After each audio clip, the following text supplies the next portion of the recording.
इसकी भी एक ही शीट है, एक ही शीट है और कुल मिला के 20-25 सवाल है, उसी में खत्म हो जाएगा। बहुत ज्यादा इंपॉर्टेंट नहीं है, ऐसा नहीं है कि इससे भर भर के सवाल आए, ठीक है ना।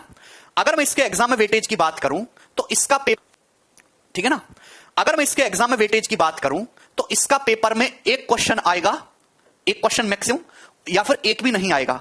ज्यादातर एग्जाम में क्वेश्चन ना आने की प्रोबेबिलिटी ज्यादा है, मतलब इस बहुत ज्यादा महत्वपूर्ण टॉपिक नहीं है ये, कभी कभार सवाल बनते हैं, ठीक है ना। साल में 2-3 शिफ्ट में, जैसे एक साल में 36 शिफ्ट बनी तो 4-5 शिफ्ट में सवाल डाल दिया, बाकी जो है हटा दिया, ठीक है ना। अब ध्यान सुनिएगा, मैक्सिमा और मिनिमा आपको ट्रिग्नोमेट्री फंक्शन देगा, ट्रिग्नोमेट्रिक फंक्शन की मैक्सिमा और मिनिमम वैल्यू निकालने के लिए आता है, कुछ भी दे देगा और आपसे पूछेगा कि इसकी मैक्सिमम वैल्यू क्या होगी, इसकी मिनिमम वैल्यू क्या होगी, ठीक है ना। आप ध्यान से सुनिएगा मेरे दोस्तों, एक्चुअली मैक्सिमम मिनिमा एक कैलकुलस का टॉपिक है, मैक्सिमम वैल्यू और मिनिमम वैल्यू एक कैलकुलस का टॉपिक है।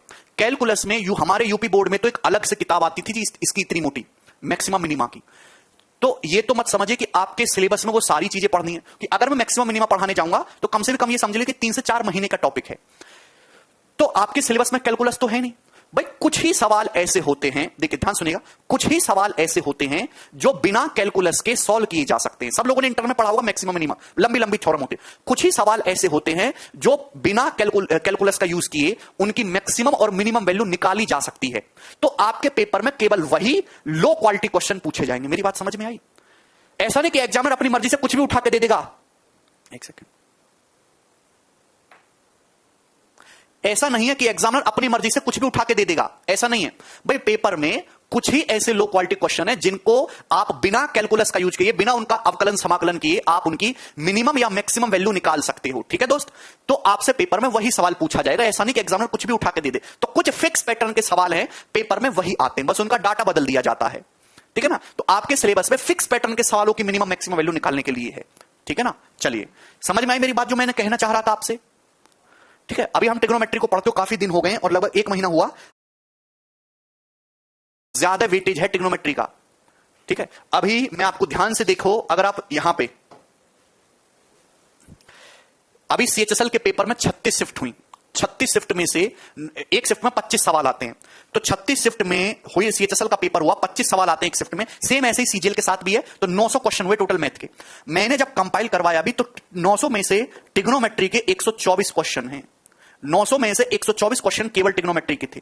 अगर मैं परसेंटेज में बात करूं तो ये 2 जीरो हटेगा, अभी 9 एकम 9, 3 4, 9 चौक 36, एप्रोक्स 14%, यानी कि पूरे सिलेबस का 14% है अकेला ये टॉपिक। तो इसको हल्के मत लीजिए। ऐसे ही एलजेब्रा, तो ट्रिग्नोमेट्री, एलजेब्रा और ज्योमेट्री आज के जमाने में एसएससी के सिलेबस का 45% है ये 3 टॉपिक आज के जमाने में। ये time and work, time speed and distance, ये इतना मेहनत करते हैं इन टॉपिक को पढ़ने में, इनकी अहमियत 2 कौड़ी की है अगर आप वेटेज के हिसाब से देखोगे।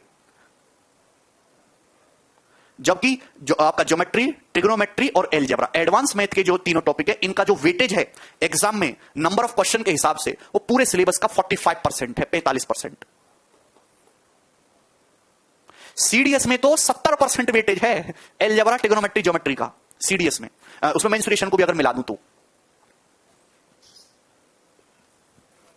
ठीक है। तो इन टॉपिक को चाहे समय भले लगे पर आपको ढंग से पढ़ना, क्योंकि अहमियत इनकी ही है, ठीक है। चलें अब आगे।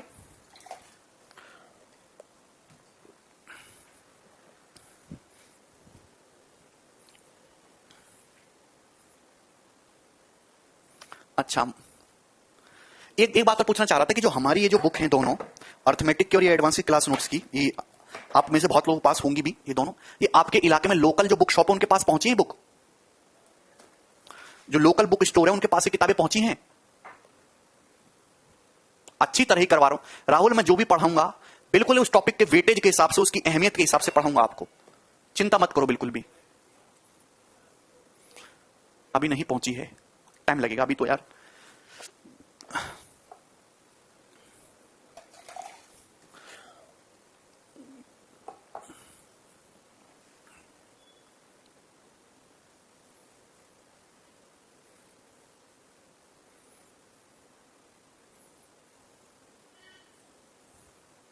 ओके, चलिए शुरू करते हैं मैक्सिमम मिनिमा। ध्यान समझिएगा भाई, ये बातें तो मैंने आपको बताई ही हैं कि